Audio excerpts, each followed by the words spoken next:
기도하십니다. 나와 및 복음을 위하여 집이나 형제나 자매나 부모나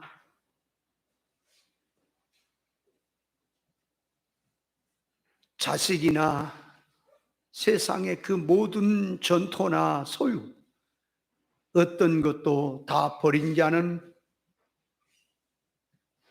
금세 있어서 100배나 받고 핍박을 겸하여 받을 것이며 영생을 얻지 못할 자가 없다고 말씀하신 주님, 밭에서 일하다가 부활을 발견한 사람, 진주를 구하려 다니다가 귀한 진주를 만난 사람이 자기 소유를 팔아서 그 보화와 진주를 샀다고 했습니다. 거룩하신 주님, 이 시간 하나님의 말씀은 들어도 듣지 못하며 보아도 보지 못하며 깨닫지 못하는 것이라 말씀하신 주님, 개나 돼지에게는 거룩한 것 진주를 주지 않는다고 했사오니 시간도 마음을 같이하여 회개하고 짐승성 옛사람성 부패한 것을 벗고 새 사람으로 하나님 앞에 바로 서서 새 마음 가지고 옳은 귀한 이치 바로 깨닫고 들음으로 새 생명을 갖게 하시고 다시 한번 거듭나게 하시고 하나님의 것으로 무장하는 축복을 허락해 주시옵소서. 감사드리며 우리 주 예수님의 이름으로 기도하옵나이다. 아멘. 할렐루야. 자, 또 오늘부터 이 히브리서 4장 12절 13절 말씀에 하나님의 말씀은 살아있고 운동력이 있어서 좌우의 어떤 낯선 것보다 예리해서 이 영 그리고 혼, 관절, 골수를 찔러 쪼개기까지 하며 또 사람의 마음의 생각과 뜻을 감찰하며 모든 것을 드러낸다고 했는데, 자, 이 말씀도 무엇을 계시하시는지, 이 말씀 혹시 오늘날 기독교 안에서 목사님들이나 물론 믿은 지 얼마 안 된 사람은 잘 모르겠죠. 교인들이나 이 말씀을 모르는 사람이 있겠으며 또 이 말씀을 모른다고 하는 사람이 있을까? 다 안다고 하겠지요. 왜? 우리 말로 읽어보면 하나님의 말씀이 칼이구나, 검이구나. 이 검을 가지고 이 갈라내는데 영도 혼도 갈라내고 관절도 골수도 찔러 쪼개고 마음의 뜻도 다 드러내고 모든 지으신 것을 다 벌거벗은 것처럼 드러낸다고 하니까 하나님의 말씀으로 그렇게 하나 보다. 다 알겠지요. 그러나 이 말씀도 계시의 말씀이기에 그 말이에요. 인간의 타락한 지식 가지고는 절대로 이해하지 못하는 말씀입니다. 그래서 이 말씀을 다시 뭘 계시하는 뜻이냐, 이걸 바로 깨달아야 하겠습니다. 자, 그래서 말씀을 깨달아 들어가려면 먼저 정리를 해야 합니다. 첫째, 하나님의 말씀이 왜 좌우의 날선 검 같다 그러냐 하는 뜻. 하나님의 말씀이 왜 검이라 그러냐. 그러니까 검이란 말은 칼이란 말이죠. 칼은 물질, 눈에 보이는 물질을 베는, 가르는 이런 칼이 있습니다. 그런가 하면 눈에 보이지 아니하는 영적 면을 쪼개고 가르고 구별시키는 영적인 칼이 있습니다. 영적인 칼은 하나님의 말씀의 칼입니다. 세상의 물질의 칼도 두 가지 의미로 나타나는데, 하나는 실제적으로 부엌에서 쓰는 칼, 실제적으로 이렇게 나무나 또 풀이나 어떤 것을 가르고, 물질을 가르고, 고기도 가르고, 가르는 실제적인 칼이 있는가 하면, 이제 이거는 그런 칼은 아니고 비물질인데 사람을 찢고 상처를 내고 죽이는 그런 칼도 있어요. 그러니까 말로서 사람을 죽이는 말의 칼도 있다, 그 말이에요. 그러니까 그건 비물질의 칼이죠. 그러니까 세상의 칼은, 자, 물질로 되어진 칼이든 비물질로 되어진 말이나 사상을 가진 칼이든 그 말이에요. 그건 하나의 물질에 관한 칼입니다. 그러나 하나님의 말씀은 영적 면을 갈라낸다, 그 말이에요. 그러니까 영적 면을 갈라내는 데는 하나님의 말씀밖에 없어요. 그러니까 영적인 것을 갈라내려니까, 이걸 쪼개고 분석하고 구별해 내려니까 영적으로만이 가능한 거다, 그 말이에요. 영적으로. 그러니까 자 보세요. 사람에게 말하면 사람 육신이 있지요.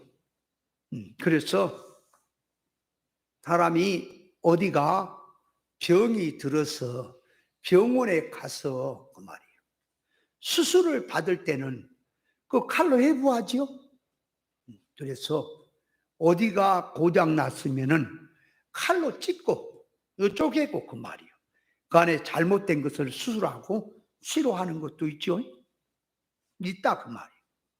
그래서 이 육신의 이 병을 수술하고 하는데 칼은 이게 물질의 칼 같고 하지만 사람을 놓고 말할 때에 영적 면에 병들고, 영적 면에서 잘못되고, 영적 면에서 비틀어지고, 영적 면에서 문제가 되는 것을 뭘로 갈라내고 수술하겠냐. 그러니까 하나님의 말씀밖에 없다, 그 말이에요. 영적 면에서. 그래서 칼이란 가르고 쪼개고 빗고 찌르고 분리 분석하는 역할을 하지요. 그래서 이 세상의 물질의 검은 물질을 가지고 물질을 분리하고 하지만, 하나님의 말씀의 칼은 영적 면에서 영적인 것을 갈라내고 쪼개고 빗고 분리시키는 칼이라, 그것이 하나님의 말씀이라고 하는 겁니다.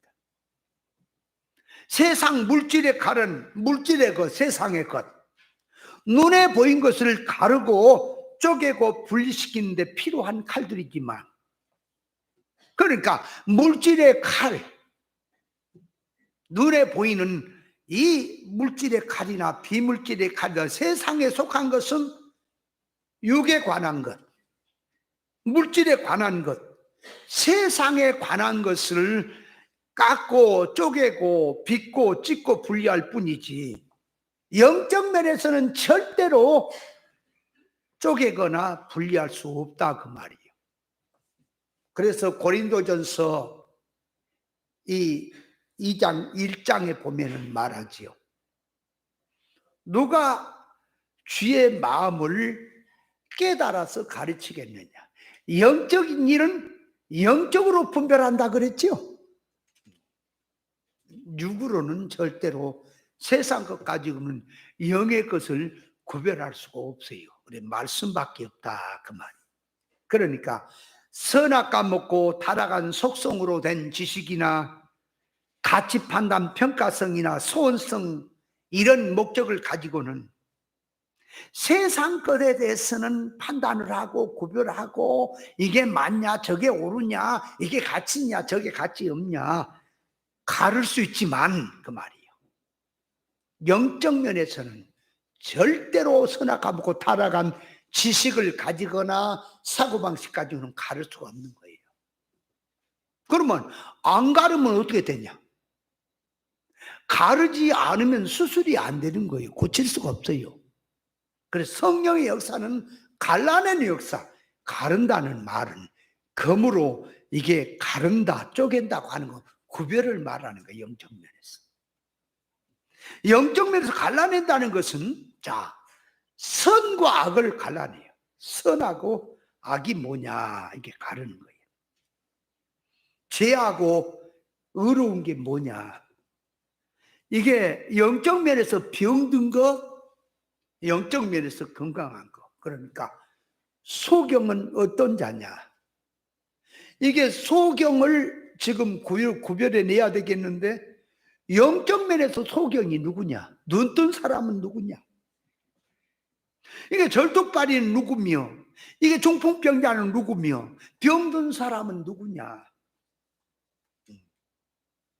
벙어리는 누구며, 말 잘한 사람은 누구냐?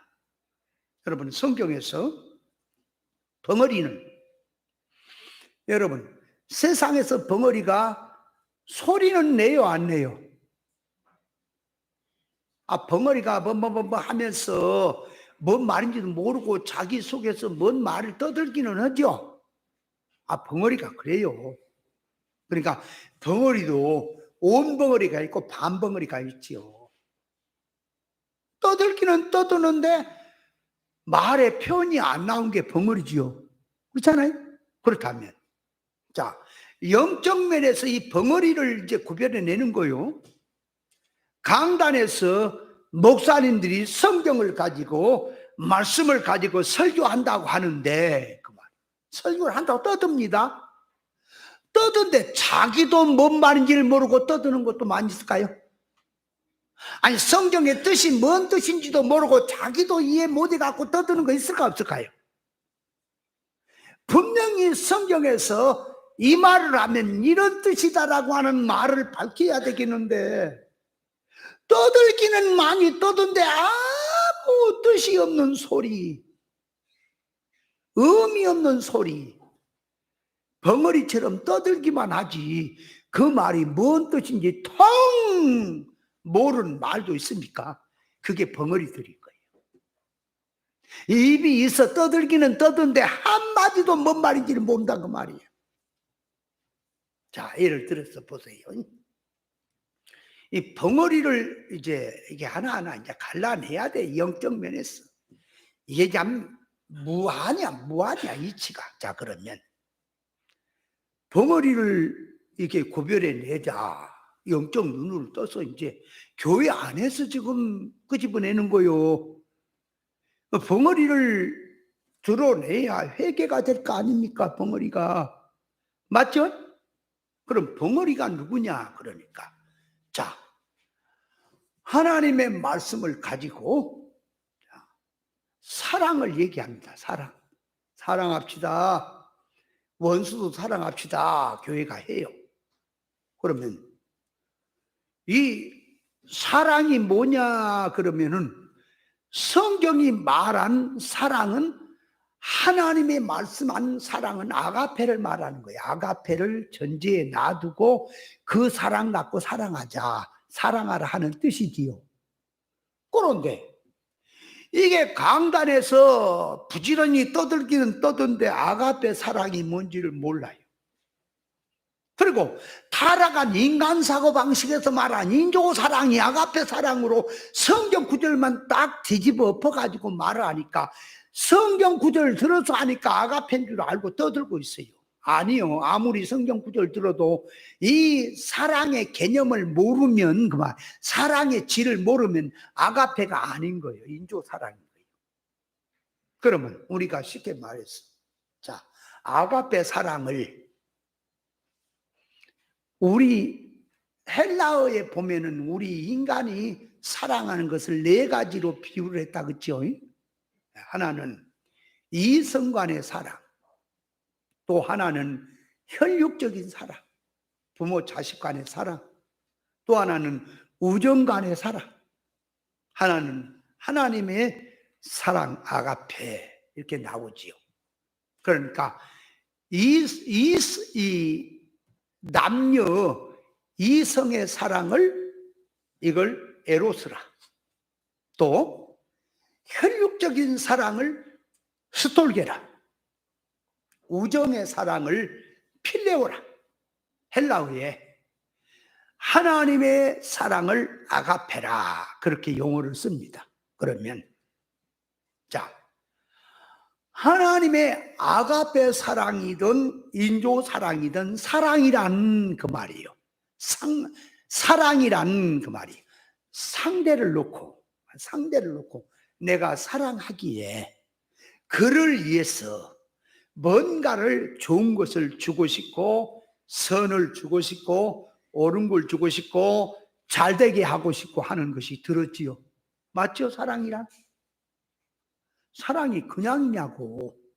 안 보면 보고 싶고. 그래서 그 현철 씨의 노래에 보니까 아미새라고 하는 노래가 있더구만. 아미새가 뭔 새인가 그랬더니 그 새가 진짜 이 날아다니는 새가 아니라 하나의 안 보면 믿고 보면 믿고 안 보면 보고 싶은 당신이 아미새래요.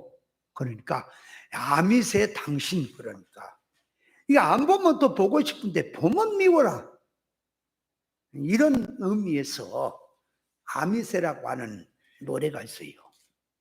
그러니까 사랑이라고 하는 것은 보고 싶은 것이고 가까이 하고 싶은 거고 같이 하고 싶은 거고 좋은 거 있으면 주고 싶은 거고 잘해주고 싶은 거고 상대를 행복하게 해주고 싶고 상대를 잘되게 해주고 싶은 것이 사랑이지요.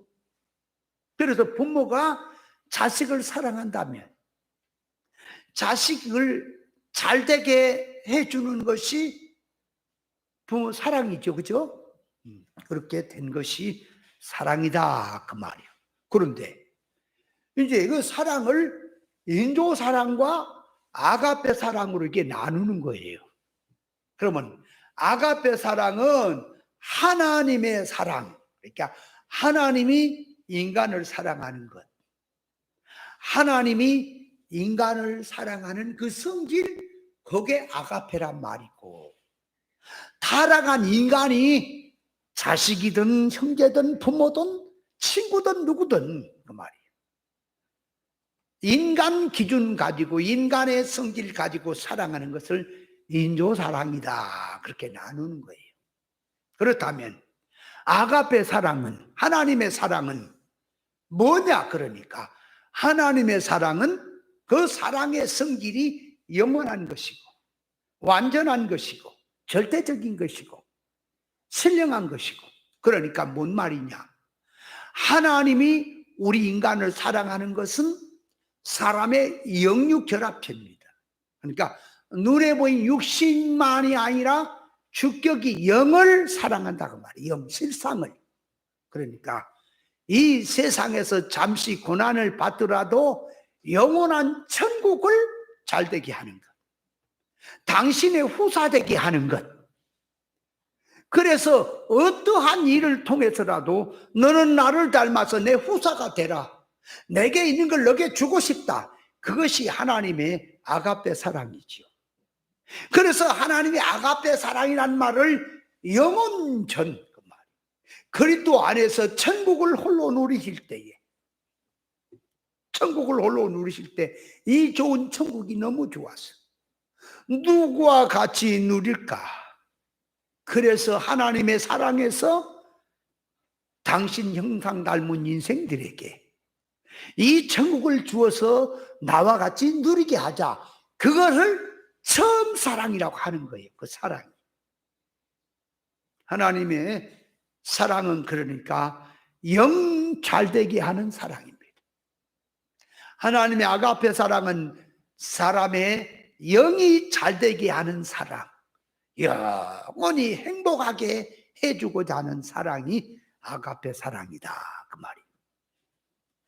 그러면 그 사랑의 빛이니 인간에게 세상을 짓고 만물을 짓고 인간을 세상에 보내서 너는 내 우사로서 세상의 것을 이용해서 영능의 실력 천국을 준비하는 자라가 되라고 세상에 보냈더니 그만 사단 마귀의 유혹에 넘어가서 천국을 상실해버리고 하나님의 사랑을 상실해버려 배신자가 돼가지고 그 말이에요. 죄의 종, 마귀의 종이 돼서 세상을 사랑하고 세상 목적으로 살고 있네 인간이. 이렇게 된 멸망으로 된 인간은 하나님은 사랑이시라 그냥 두고 볼 수 없어요. 에라 배신자들하고 그냥 이 지옥에다 쳐넣어버리고 그만둘 수 없다 그 말이에요. 사랑이라. 저것들을 어떻게 하나? 그러니까 구원하기 위해서 당신이 친히 인간의 몸을 입고 오셔서 34년 사시면서 친히 십자가에서 다 이루시고 죽으시면서 우리를 구원하신 것이 사랑입니다. 그래서 하나님의 사랑은, 이 아가페 사랑은 십자가에서 나타난 거예요. 그렇게 구원해 놓고 너희들이 알아서 하라지 아니하고 성령으로 삼위 하나님께서 사건을 일으키시고 존재를 동원하시고 모든 걸 동원하셔서 하나님 닮는 실력자가 되게 하시려고 모든 재료를 다 주시며 힘써라 내가 도우마. 그래서 도와서 하나님의 성품을 있게 하고 기능과 지능 면에서 예수 그리스도의 장성한 분량으로 자라게 해서 앞으로 오실 영천국에 돌아갔을 때 조금도 부족함이 없는 영능의 실력자들을 만들게 하는 것이 하나님의 아가페 사랑인 거예요. 그러면 그 아가페 사랑이 그 말이에요. 그 하나님의 아가페 사랑이 우리에게 주어질 때는 그 아가페는 진리가 아니면 모르게 되어 있고 말은 다 할 수 있어요. 그러나 이 말이라고 하는 것은 한계가 있어요. 말 속에 뜻은 무한한 거예요. 그러니까 말 한마디를 하는 것 같지만 예를 들어서 영혼이란 말을 한마디로 했습니다. 이 영혼이란 말은 이 세상 만물 창조에서 세상 시작에서 끝나는 것도 들어있고 그 영혼이란 말 속에 또 영혼이란 말은 천국의 누림이 끝이 없는 무한히 모든 세계에 완전한 것이 다 들어있는 말이 영혼이란 말이에요. 그런데 그 말을 인간 타락한 사고방식을 가지고 영혼하게 되면 물질적인 사고의 연장선상으로 들어가서 좋은 날이 오면 오늘만 같아요라 그러면서 영혼이 그렇게 한다. 그건 영혼이 아니에요. 영혼이란 말은 그 말이에요. 신령성이 다 포함된 하나님의 모든 것이 포함된 그 말 속에 들어있는 뜻이다 그 말이에요. 그러므로 아가페 사랑이라고 하는 것은 진리를 통해서 내려오는 거예요. 진리를 깨닫지 못하면 아가페 사랑 자체도 몰라요. 그러면 교회가 아가페 사랑을 가져라. 에베소 교회가 사랑을 잃어버렸다. 사랑을 잃어버렸다는데, 자, 잃어버린 것도요. 하나는 사랑을 가지고 있다가 이게 잊어버린 게 하나 있고, 하나는 아예 초장부터 진리를 모르면 사랑을 모른다니까요. 아가페를. 아가페를 모르면 아가페 자체가 없는 거예요. 진리가 없으면. 사랑한다고 해봐야, 예수 이름으로 사랑한다고 해봐야 인조사랑이지 그게 무슨 아가페입니까? 그러면 아예 없잖아요. 없는데 뭘 잊어버렸어요? 그러니까 잊어버렸다는 말도 잡아서요. 자, 어떤 상태가 잃어버린 거냐 그러니까 가지고 있다가 잃어버린 게 하나 있어요.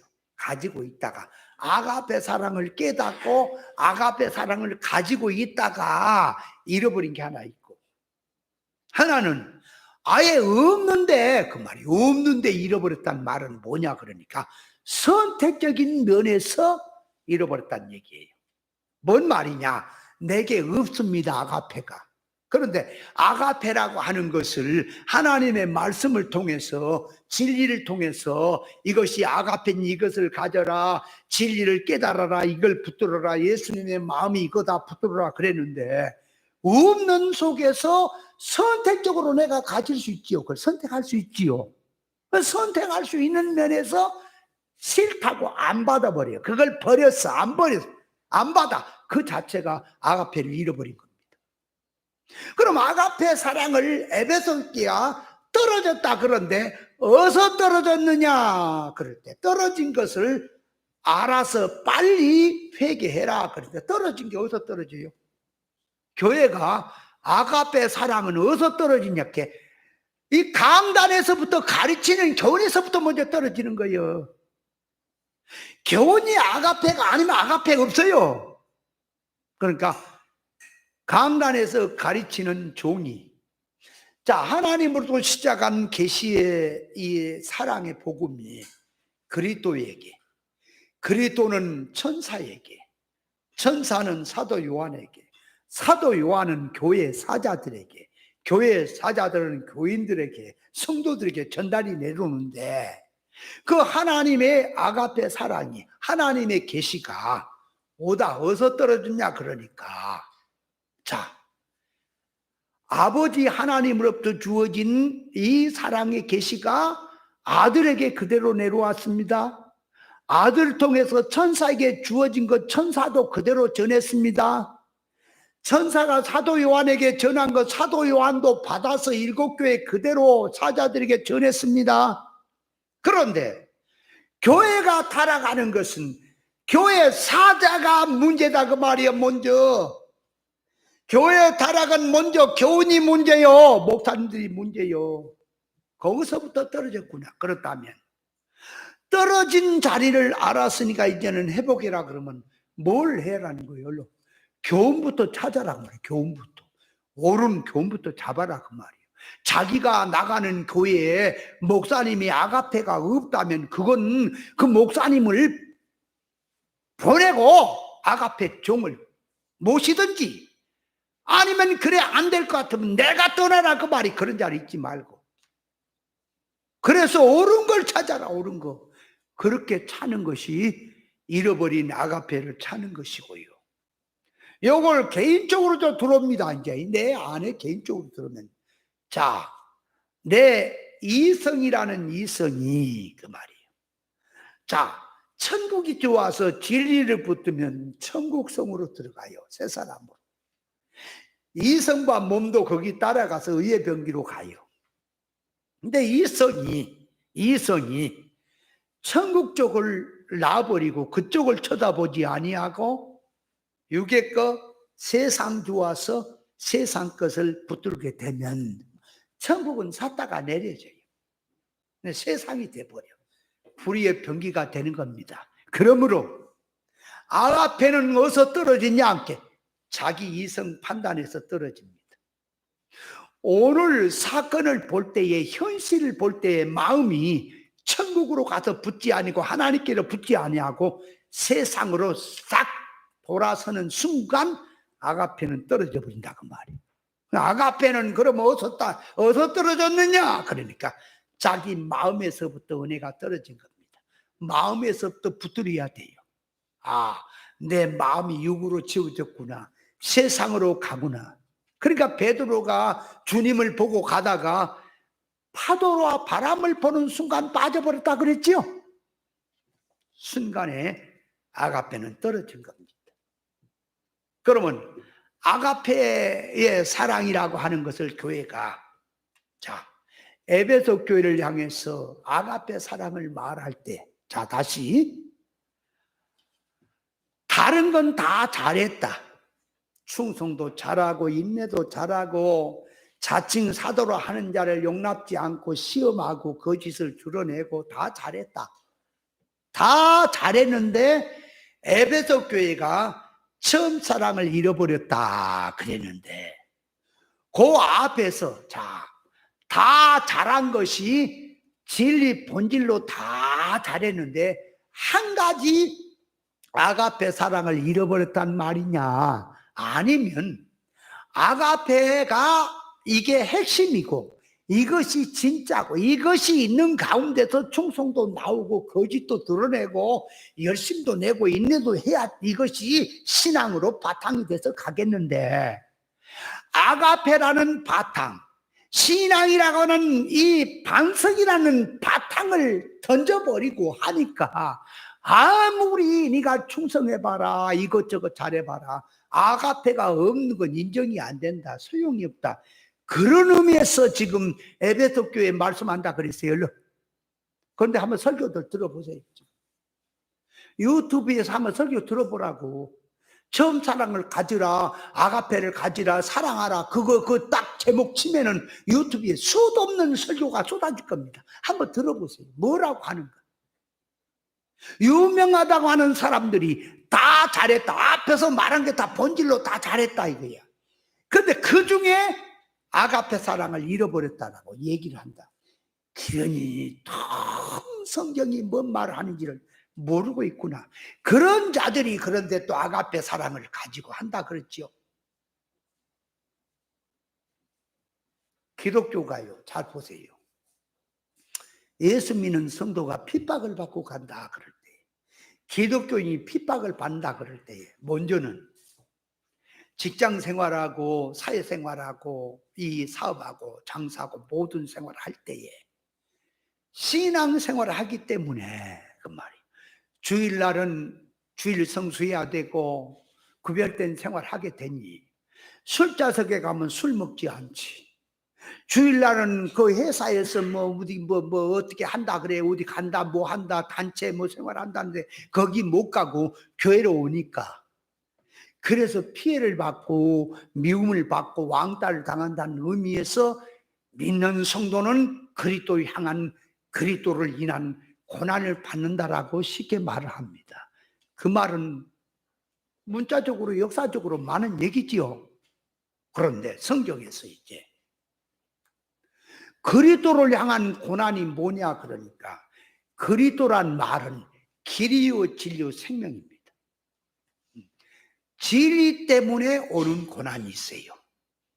이거는 신앙 종교 생활하는데 뭐 세상으로부터 뭐 왕따를 당한다 그런 것들은 하나의 이제 기독교 일반에서 하는 말이고, 신앙 안에 들어오면 진리 때문에 당하는 고난이 있습니까?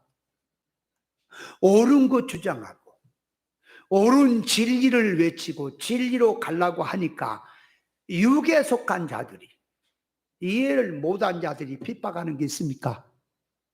그러면 종교적인 생활을 핍박하는 건 교인들은 핍박 잘 안 하지요. 에? 예를 들어 어떤 사장이 회사를 경영하는데 그가 믿는 장로라든지 믿는 집사나 믿는 사람이란다면 그 주일날 어디 가자 뭐 하자 그거 안 하지요.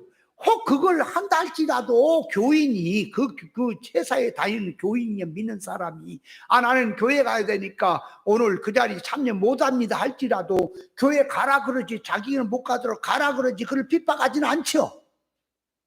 그러니까 기독교 종교 활동에서 핍박받는 것은 믿는 사람은 안 해요. 그러나 진리 본질 신학으로 나가는데 핍박자는 누가 심하게 하느냐? 그러니까 믿는 척 하는 거예요. 육에 속한 자들이 하는 거예요. 예수님을 누가 죽였습니까? 유대인이 죽였어요. 유대인이라고 하는 이름을 갖자 실상은 사탄의 해라, 이들이 핍박을 했어요. 유대인들이 다 여호와 하나님을 믿는 자들인데 그들이 예수님을 핍박했어요. 오늘 또 진리를 전하면 진리는 칼과 같습니다. 빛과 같습니다. 그래서 쪼개지고 분별되기 때문에 육의 것, 영의 것이 분별이 됩니다.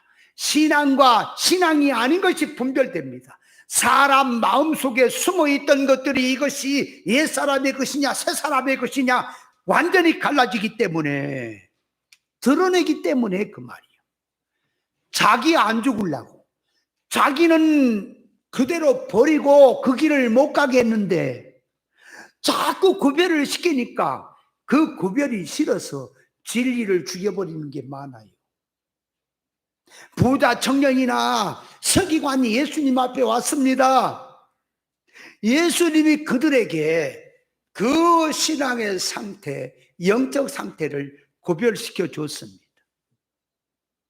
드러냈습니다. 그러니까 그들이 영생을 알려고 예수님의 제자가 되겠다고 왔던 그들이 그저 받아들이고 다 그냥 좋다고 품에 안고 얼싸얼싸 했으면 좋아하겠는데, 오는 자들을 향해서 주님이 먼저 구별부터 시키니까 다 도망가 버렸습니다. 그 도망가는 것이, 왜 도망가요? 부자 청년이 왜 도망가요? 말을 가만히 들어보니까 그 예수님의 말씀대로 했다가 난 쫄딱 망하겠구나. 그 부자 청년이 지금 마음을 가진 것이 그 말이에요. 오늘날로 말하면 목사님들 중에 옳은 진리를 듣다가, 그것도 지혜롭게 해야겠지만 듣다가 옳은 진리로 이제 설교를 하고 교훈을 하니까 교인들이 다 떠나버리네. 말씀 듣기 어렵다고. 그래서 어떤 그 유명하다고 하는 그 목사가, 과거에 내가 얘기했죠. 나는 내가 얘기하면 나하고는 자기는 레벨이 같다고 생각한 친구로 생각하니 자존심 상한다 그런다 그 말.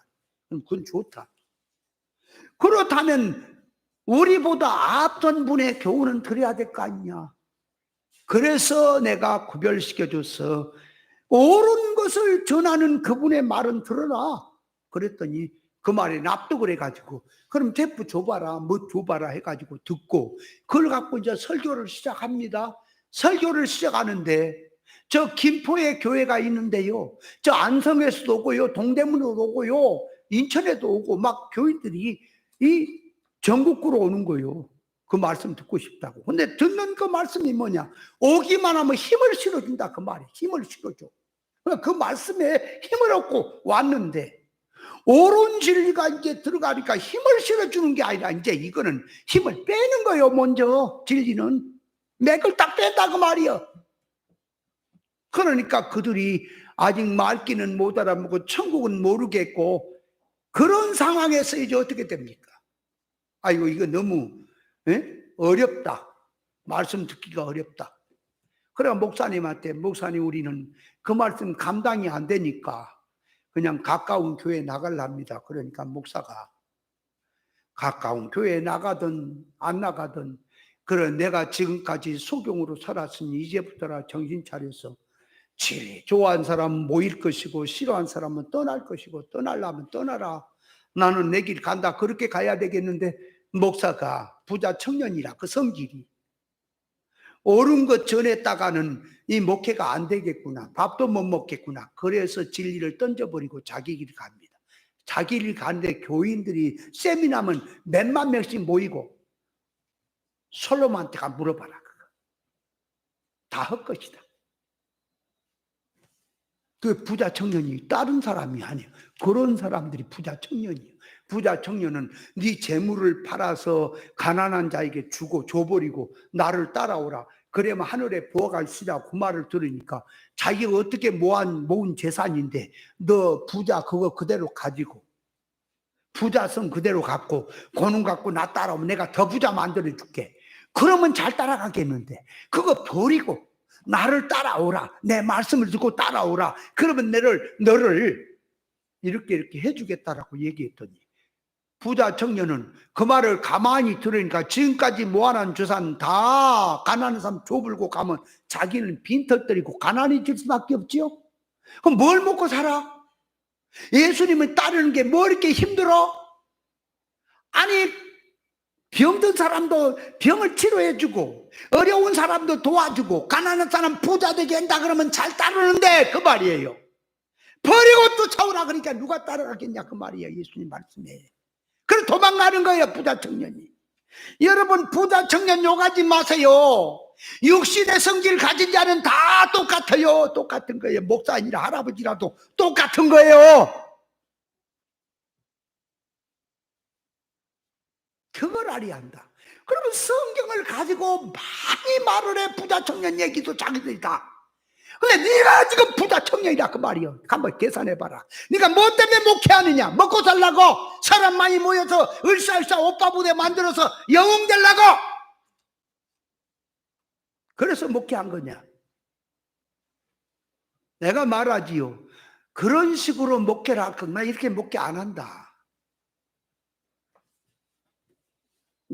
나도 기자 하통 절반은 삶아먹고 나온 사람이요. 무엇을 해도 누구 못지않게 내가 순발력있게 할 수 있어요. 어떤 목사님은 나한테 군대 갔으면은 군대 체질이고 사업을 해도 사업 체질이고 하여간 무엇을 해도 체질이고 저기 그 자연인 있자 자연인 해도 1등으로 잘할 사람이고 뭐든지 그렇다고 하면 그래요. 할 수 있어요 다. 왜 이렇게 가는 것인가? 나는 천국을 보았고 하늘나라를 보았고 그 영원한 세계를 보았기에 홀로라도 이 길을 가는데 같이 가겠다 따라오니까 고마운 거고 많지는 않지만 그래서 어떤 목사님 나한테 늘 안부 전화가 오면은 목사님 교회는 몇천 명은 되지 그래. 목사님 실력까지면 뭐 몇천 명, 몇만 명 되고 남을 거야.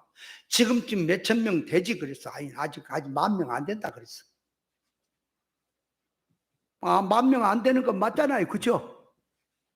그럼 10,000명 안 된다 그러면 몇천 명은 되나 보다. 그럼 네 생각이고 자꾸 숫자에다가 얘기를 하느냐 그 말이야.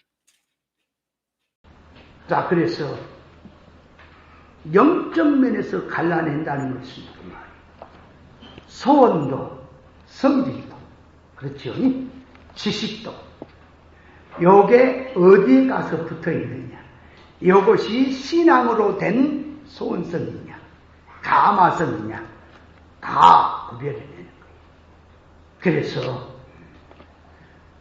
이 구별시키는 신앙은 산자가 진리를 갖고 산 자가 아가페를 가진 자가 그 말이에요.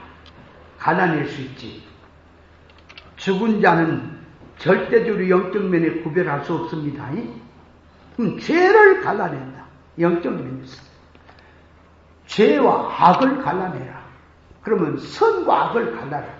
그럼 선을 알아야 악도 알고. 그죠? 의를 알아야 죄도 알고. 이것이 죄다. 이거는 의다. 갈라서 죄는 버리고 의를 붙들고 거룩한 생활할 수 있지 않을까요? 신앙 싸움은 그러니까 무엇으로 하는 거냐? 이 세상의 전쟁은 무기 가지고 합니다. 그러니까 무기가 좋은 나라가 승리해요. 사람 숫자 갖고 전쟁하는 게 아니고 현 작금의 시대는 무기가 판단한 말이에요. 무기 가지고. 그러니까 어디야? 아랍 쪽에 말이에요. 중동 쪽에 이스라엘 나라는 핵무기를 갖고 있어요. 그러니까 아랍권에서 아무리 지들이 날고 기어도 절대 이스라엘 못 이기는 거예요. 작은 나라지만. 나라는 작아. 강원도밖에 안 된 나라지만은 아랍의 2억이 넘는 그 무리들이 이스라엘 나라를 못 이기는 거예요. 왜? 무기가 좋기 때문에. 마지막 유사시에 가서 지겠다, 망하겠다 하면 너 죽고 나 죽다가 핵무기 써버리면은 세계가 다 이제 초토화되는 거니까 끝장나는 거예요. 그러니까 절대 마지막 카드를 내지 않도록 하니까 이기는 것은 무기 좋은 나라에서 딱 돼 있는 겁니다. 이 무기 야단을 하고 저렇게 해야 돼도 그 말이에요. 이 무기 무서운 게 핵무기를 가졌다며. 사실은 우리나라 무기하고 요 이북 무기하고 그냥 소모전 쓰는 무기는 우리나라 무기가 더 좋아요. 왜 이북 무기는 그 옛날 거 구닥다리 많아요. 전투기 같은 것도 또 돈이 있어야 사오지요. 이북은 옛날 거요. 그런데 그건 핵무기가 있기 때문에 우리가 벌벌 떨지, 그죠? 달개고. 무기가 좋아야 싸움에서 이길 수 있듯이 그 말이에요. 영적 신앙 싸움은 무기가 좋아야 싸움에 이긴다는 것. 말씀의 검. 칼이 무기입니다. 칼이 좋아야 신앙 싸움에 승리를 한다는 사실을 알아야 합니다. 그래서 베드로전서 5장 8절에 근신하라 깨어라 너희 대적 마귀가 우는 사자같이 두루 삼킬 자를 찾나니 너희는 믿음을 굳게 하여 마귀 원수를 대적하라 그럽니다. 그러니까 자기가 싸워야 될 원수가 누구냐? 원수가 누구냐? 네. 여러분, 마귀가 성도의 원수입니까? 네? 아니, 마귀가 성도의 원수예요? 뭐가 도대체 성도의 원수입니까? 세상이 성도의 원수예요? 원수는 자기 속에 있어요. 자기 집안 식구가 원수라 그랬죠?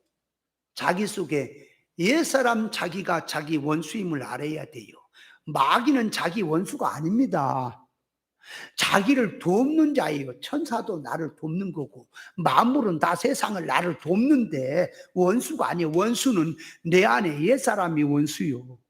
그러니까 내가 마음이 삐뚤어지면 마귀란 놈이 와서 나를 점령하니까 마귀가 원수처럼 보이지만 사실은 원수는 자기 옛사람입니다. 그걸 알아야 돼요. 그러니까 싸우려니까 칼이 있어야 싸운다. 그래서 예수님이 전도를 처음에 보냈을 때는 뭐 아무것도 가지지 마라 그랬고 나중에는 가져라 그러면서 검이 없는 자는 겉옷을 팔아서 검을 사라 그랬죠. 그러니까 우리가 신앙 싸움을 하는 데는 전신갑주를 무장해야 되겠고 검으로 무장을 해야 되는 겁니다. 그래서 말씀의 검이 아니면 영적 면에 싸울 수가 없다 그 말이에요. 뭐가 원수인지 뭐가 잘못된지 뭐가 죄인지도 모르는데 뭘 싸워요? 구별이 없는데 뭘 싸우냐고. 그래서 하나님의 말씀을 왜 검으로 비유하느냐? 검은 가르고 잘라내고 쪼개고 해부하고 다듬고 분리하듯이 하나님의 말씀은 빛과 같아서 빛은 밝은 빛에 의해서 색깔도 모양도 모든 위치도 가치도 다 드러나듯이 하나님의 말씀이 밝아질수록 밖에 깨달아질수록 구별 분별이 잘 될수록 그 말이에요. 진리와 비진리가 구별됩니다. 영과 육이 구별됩니다. 신본주와 인본주가 딱 갈라집니다. 아가페 사랑과 인조 사랑이 딱 갈라집니다. 생명과 사망이 갈라져요. 천국과 세상이 갈라져요. 새 사람과 옛 사람이 갈라져요. 그래서 구별 분리할 수 있는 상태가 검이다. 그래서 갈라져야 잘못된 것을 회개하잖아요. 그래서 이 말씀이 검이다, 칼이다 이렇게 나오는 것입니다. 그래서 영적 면에 갈라내고 갈라낸다는 것은 검이라는 것, 구별이라는 거예요. 구별시킨다 그 말이에요. 그러니까 구별 분별은 이 뒤에 이제 말씀이 예리한 검이라 그랬는데 예리하다 그랬는데 예리한 검이란 말은 그 말이에요. 구별 분별이 정확하게 잘 된다는 소리죠. 그러니까 희미하고 두리뭉실한 것도 있어요. 그런가 하면 정확하게 밝혀서 구별해내는 것도 있다. 그래서 하나님의 말씀을 검이라고 하는 겁니다. 자, 그렇다면 더 들어갑니다. 이제 두 번째로 가서 하나님의 말씀은 그러면 이 살았고 말씀이 살았고 운동력이 있다. 그래서 좌우의 날선 어떤 것보다 예리하다고 하는 말은 뭐냐? 그러니까 좌우의 날선 검. 그러니까 세상의 칼 중에는 좌우에 날쌘 이 칼로 된 검도 있지요. 양쪽으로 된 검이 있잖아요. 이쪽도 날이고 이쪽도 날도 되는 양날 가진 검이 있지요. 세상의 물질의 검은 아무리 양날 가진 검이라 할지라도 그 말이 물질을 가리고 신체는 가릴 수 있으나 사람 속에 들어있는 죄라든가 정신사상이나 소원 목적이나 사고방식이 무엇으로 형성되어 있는지 그 면에서는 절대로 갈라낼 수 없습니다. 하나님의 말씀만이 갈라낸다 그 말이에요. 그러면 여기서 자, 하나님의 말씀은 살았고 그랬단 말이에요. 살았다 그 말이에요. 죽은 게 아니라 살았다. 살았다는 말은 생명이란 말이에요. 죽었단 말은 사망이에요. 그러니까 하나님의 말씀은 그 말이에요. 생명 쪽에서 갈라낸다 그 말이에요. 살아있는 이것이 살았느냐 죽었느냐를 가른다는 칼이 하나님의 말씀이 살았다 그 말이에요. 살아있다. 살았다는 말은 또 생각을 많이 해야 됩니다. 자, 그래서 이 하나님의 말씀이 살아서 좌우의 어떤 것보다 예리해서 그 말 예리하다 하는 좌우의 날선 검이라고 하는 것은 실상을 놓고 영적 면을 놓고 숨어있는 성길에 의해서 나오는 활동이 있지요. 숨어있는 그러니까 활동이 나왔다면 그 활동이 나왔다면 활동 속에 들어있는 정신, 사상, 소원, 목적이 들었지요. 그러니까 좌우의 날선검이란 말은 성경에서 이 죽이고 살리는 칼이다 그 말이에요. 그러니까 한쪽은 죽여요. 옛사람을 죽여요. 사망성을 죽여요. 대적되고 이게 이질된 건 죽여요. 생명 쪽은 살린다 그 말이에요. 좌우의 날선. 그러니까 이 검은 죽이고 살리는 검이다 그 말이에요. 사망적인 것은 죽이고 생명 쪽은 살린다라고 하는 의미에서 좌우의 날선 검이란 말이고요. 좌우의 날선 검이란 말은 다방면에서 모든 다양면에서 모든 면에서 갈라내고 구별할 수 있다는 면에서 좌우의 날선검이란 말입니다. 그러니까 날선검이란 말은 그 말이에요. 영적 면에서 구별 분별을 하니까 성질에 의해서 활동이 나오고 있죠. 성질에 의해서 활동이 나오잖아. 그러면 자, 헤로당이 말을 하는 것 보면은 생명의 메시아를 만나거든 내게도 기별해라. 나도 가서 경배하게 그렇게 말을 하지요.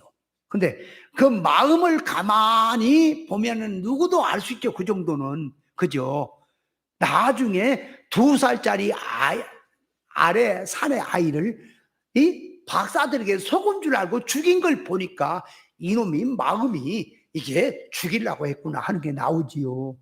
그러니까 그런 정도의 것은 말하는 것을 보니까 신앙같이 보이지만 속을 보니까 이 살인자구나 그런 게 다 보이죠. 그러면 이 누굽니까?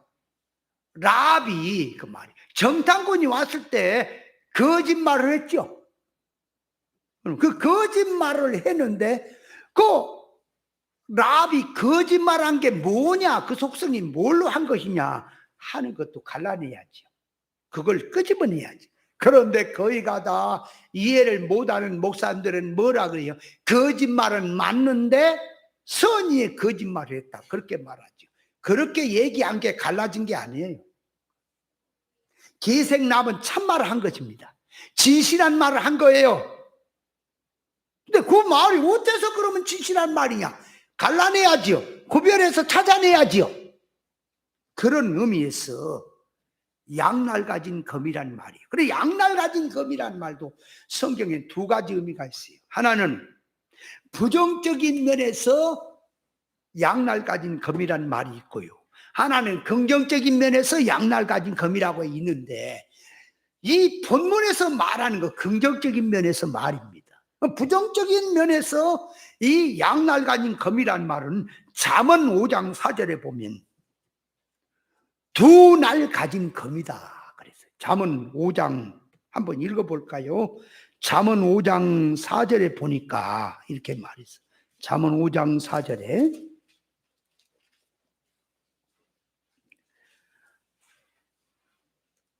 그 이제 앞에부터 읽어보면 3절부터 읽어보면 대제 음료의 입술은 꿀을 떨어뜨리며 그 입은 기름보다 미끄러우나 나중은 쑥같이 쓰고 둔할 가진 칼같이 날카로우며.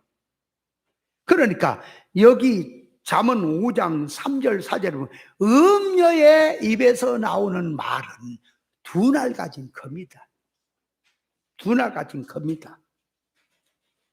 시편 5편 2절 이하에 보니까 저들이 혀를, 그 말이 혀를 연마한다. 사람 넘어뜨리기 위해서, 사람을 잡기 위해서 혀를 연마한다. 시편 64편 3절에 보면 칼같이 혀를 간다, 연마한다. 그런 말이 있지요. 그러니까 둔할 가진 검이란 말은 부정적인 면에서, 둔할 가진 검이란 말은 세상 사망운동하는데 쓰는 칼인데 그 말이에요. 둔할을 가졌으니까 영을 죽이고 육도 죽이고 다방면에서 죽이고 다양면에서 죽인다는 쪽에서 사망운동하는데 쓴다는 뜻에서 양날 가진 검이란 뜻입니다. 긍정적인 면에서 좌우에 날선 양날 가진 검이란 말은 생명 쪽에서 사람을 죽이고 살리는 데서, 죽일 건 죽이고 살릴 건 살리는 쪽에서, 다방면에서 다양면에서 영적 면에서 영적인 면을 구별하고 나오니 육의 것, 종교적인 것, 모든 것을 전부 다 쪼개고 갈라내고 분리할 수 있다고 하는 그런 면에서 이게 양날 가진 검이란 뜻입니다. 어떤 사람들은 이렇게 말합니다. 하나님의 말씀은 쪼개고 분석하는 게 아니다. 하나님의 말씀 자체를 가지고 생활 속에 순종하는 것이 중요한 거다. 그렇게 말하는 사람들이 있는데 그는 뭘 몰라도 한참 착각이야. 하나님의 말씀은 먼저 칼이라 쪼개는 겁니다. 가르는 겁니다. 말하는 것도 가르는 거예요. 성도가 기도하는 것도 갈라내는 거예요. 먼저 구별부터 한다 그 말이에요. 그리고 구별해서 옳은 것을 붙들고 아닌 건 버리고 옳은 걸 붙들고 기도하고 옳은 것 붙들고 가는 것이 신앙입니다. 좌우의 날선검이라고 하는 영육을 갈라내고 소원성도 가르고 지식도 가르고 사고방식도 가르고 활동하고 있느냐, 배우의 어떤 영감에 붙들려서 그 활동이 나오고 있는지를 낱낱이 세밀하게 갈라낸다는 뜻입니다. 그래서 하나님의 말씀을 깨닫게 되면 깨달아서 눈이 밝아질수록 그 말, 죄와 의가 드러납니다. 비진리와 진리가 확 드러나요. 드러난단 말이에요. 말씀에서 하는 말의 뜻이 확 드러난단 말이에요. 근데 힘이 뒤하고 칼이 무디거나 하면요 안 잘라지지요. 예를 들어 보세요. 칼이 무디면 자 물렁물렁한 식물일수록 칼이 잘 들어야 합니까? 두부 같은 거 이런 거 자를 때 칼이 잘 들어야 돼요. 오이 같은 거 자를 때도 칼이 잘 들어야 돼요.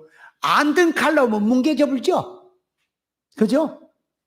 어떤 것도 다 칼이 잘 들어야 되지요.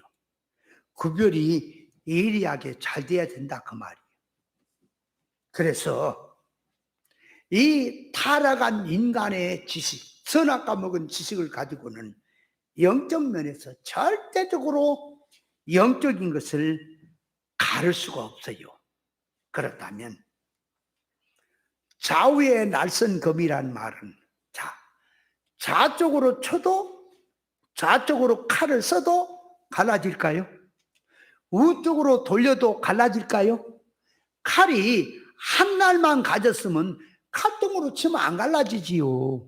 칼 날로 쳐야지, 그죠? 근데 양쪽을 가졌으니까 이 검은 돌아가는 대로 운동되는 대로 다 갈라질까요? 그러니까 다방면에서 다 갈라진다 하는 의미에서 양날을 가졌다는 뜻입니다. 이해가 돼요? 간단하게 말씀드립니다. 그러면 예리하다, 그 말씀, 그 칼이 예리하다.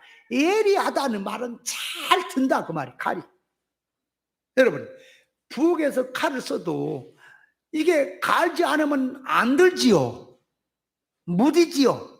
그래서 지난번에도 우리 3층의 칼하고 지하의 칼을 보니까 칼이 아마 20짜리는 된 것 같아. 칼이 지하에 내가 좋은 칼을 막 사다가 놓거든 많이.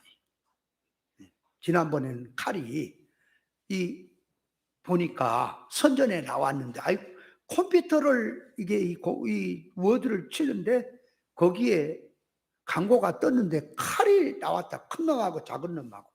근데 칼이 99,000원이야. 칼이. 옛날에 저 어디야 백화점에 가고 우리 집사람하고 가서 칼을 그 사람이 소개해서 샀는데 칼이 쇠가 엄청 좋아요. 그런데 커가지고 무거워. 못 써, 무거우면. 가벼우면서 잘 들어야죠. 이거는 가벼우면 잘 들어. 근데 단점이 뭐냐께 쇠가 또 물러. 그게 또 단점이야. 근데 그것도 사다가 안 나왔어. 지하에 칼 많이 있어요. 그런데 안 들어. 하도 쓰다 보니까 이거 뭐 가는 걸로 해봐야 안 돼. 그래서 내가 천상 기계를 갖다가 이제 저 수도가에서 일부러 가려야 돼. 이제 그 가는 게 있어 다 이게. 가야 되는데 그거 뭐 이상하게 또 잘 안 돼. 그래서 길 가다 보니까 칼가르한 노인이 두 부부가 다니길래 교회로 불러왔어요. 칼 좀 갈아달라고.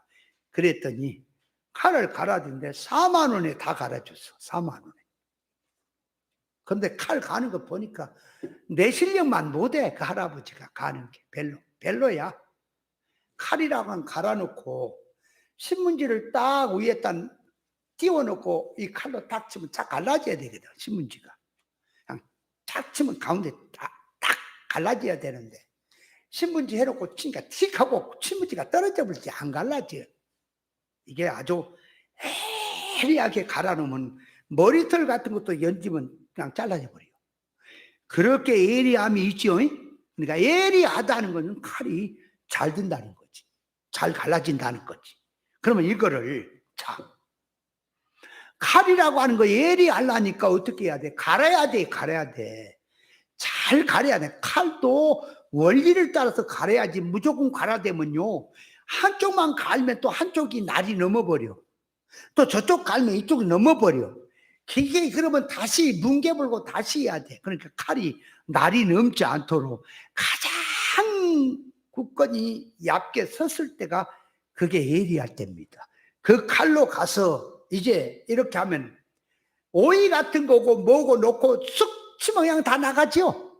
진짜 큰 칼, 니본도라든지 그 사무라이들이 쓰는 칼, 그 검 있잖아.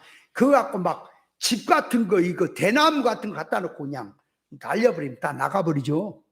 그것도 이제 칼을 쓰는 사람에 따라서 실력에 따라서 다르겠지요.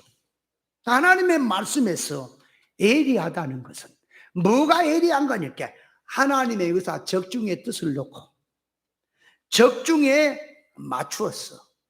영적 이치가 밖에 나오는 것이 예리한 거예요. 예리하지 못하면 하나님의 말씀을 갖고 얘기한다면서 무슨 뜻을 말할 때 두리뭉실하고 뭔 말인지는 몰라요. 이 말도 섞고 저 말도 섞어갖고 자기도 몰라. 그 무디한 거예요. 정확한 이치. 하나님의 말씀에 이것이 천국 복음인지 땅의 복음인지 정확한 말씀. 예리하다는 것은 영적 면은 눈이 밝아서 분별해서 정확하게 판단 평가를 한다는 것이 예리함입니다. 그러니까 어두워서 이게 어둠에 묻혀 있으면 뭐가 뭔지 모르죠? 빛이 밝을수록 환하게 구별이 되고 드러나듯이 말씀의 칼에 이치가 밝아질수록 숨었던 것들이 전부 다 드러난다. 다 갈라진다. 소원도 목적도 취미도 지향성도 구별하고 이게 새 사람이냐 옛 사람이냐 구별하고 영의 생각이냐 육의 생각이냐 구별하고 영원성과 임시성이 구별되고 천국과 지옥이 구별되고 생명과 사망이 구별되고 하나님의 설계대로 되지 않은 것들은 전부 다 갈라지는 거다. 이 말씀 앞에 그게 에리암이다 그 말이. 에리암이다. 자, 그러면 에리암이란 말씀이 에리암이라는 것이 뭐냐? 그러니까 잘 보세요. 다 말할 수 있어요. 이 세상 속화된 그런 것 말고 진리로 이제 듣고 가다 보면 말을 다 할 수가 있어요. 그렇다면 자, 요한일서 5장 요한 3서 2절에 보면은 사랑하는 자의 내 영혼이 잘된 같이 강건하기를 원하노라 그 말씀을 예리하게 적중에 뜻했다가 그 말을 해석한다면 예리하다는 것은 하나님의 의사 적중에 적합하다 그 말이 이치가 박다 그 말. 그러면 영혼이 잘된 것을 일반 기독교에서는 종교활동 열심히 하나님 앞에 하는 걸 영혼이 잘된 것으로 말합니다만 성경이 말하는 것은 하나님의 의사 결합에 맞추는 생활이 그것이 영혼이 잘된 것이고요. 범사가 잘 된다는 말, 그 범사가 모든 일이 잘 되는 것인데 그 일이 잘 되는 것은 사업이 잘 되냐 장사가 잘 되냐 그걸 세상 일이 아니라 구원의 일, 생명의 일이 잘 된다 그 말이에요. 하나님의 일이 잘 된다 그 말이에요. 그러니까 감옥에 가도 가난해도 부유해도 이 구원의 일이 잘 되는 것이 그 말이에요. 하나님과 의사가 맞으니 그 뜻을 깨달으니 가난에서도 부유에서도 생명일이 잘 된다 하는 그 말씀이 그 본뜻입니다. 그러면 자, 영혼이 잘된 같이 범사가 잘 되고 강건하기를 강구한다.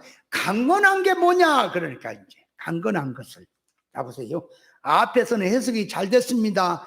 강건한 게 뭐냐? 그러니까 강건이 육신 건강이잖아요. 그렇죠? 육신 건강이잖아. 그러니까 뭔 얘기? 앞에서 하나님의 뜻대로 자랍니다.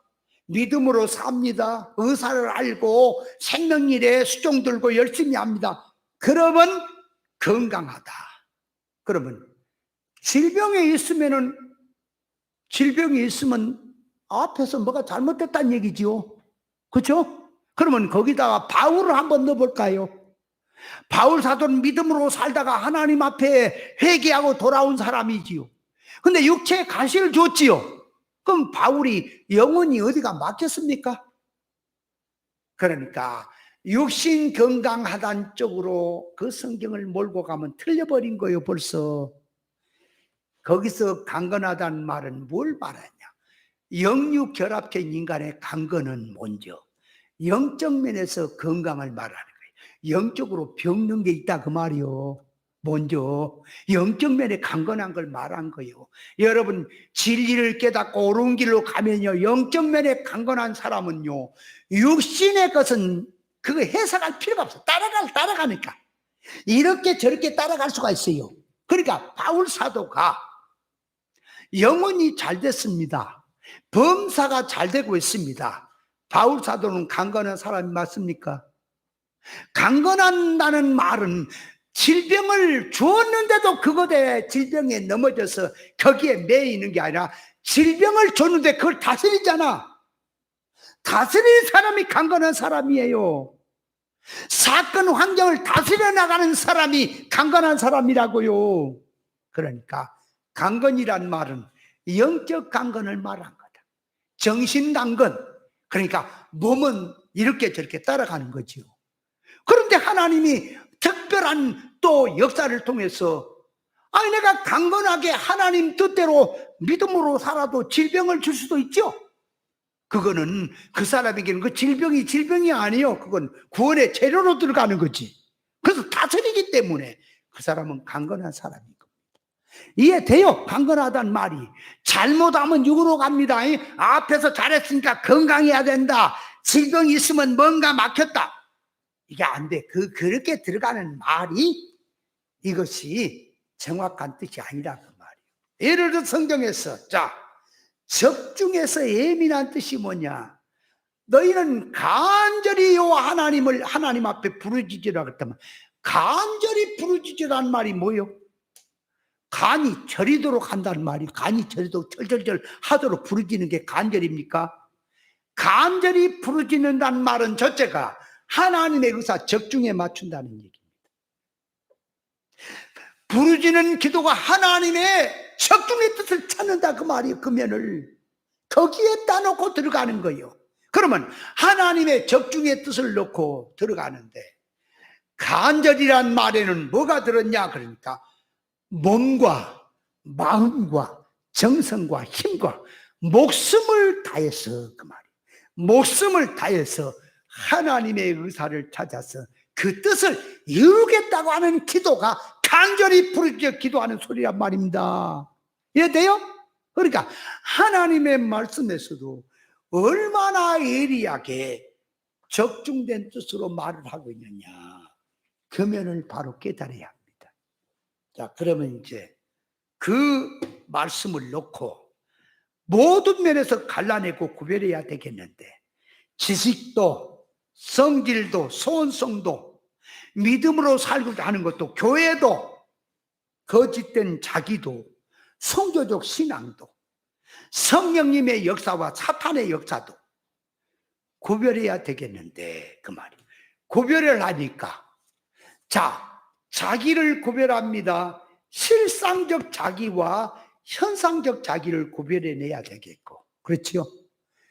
사람 속에는 신앙생활하는 성도들 속에 지식도 구별해야 되겠고, 그렇지요? 아가페도 구별하고 충성도 구별하고 다 구별해야 되지 않을까요? 그것을 생활 속에 구별해내고, 자, 그래서 이제 검을 가지고 이제 하는 일을 보니까, 여기 보면은 뭐 한다 그래서 검으로 뭐예요? 영과 혼을 가르고 관절과 골수를 찔러 쪼개고 마음의 뜻과 생각을 감찰해낸다.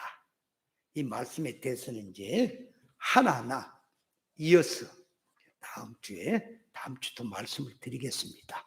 또 오늘은 이 검이란 좌우의 날선 검이 어떤 것이고 예리하다는 것이 어떤 것이냐, 그 말씀의 뜻을 잘 깨달아서 무장하고 말씀을 이해를 해야 할 것입니다.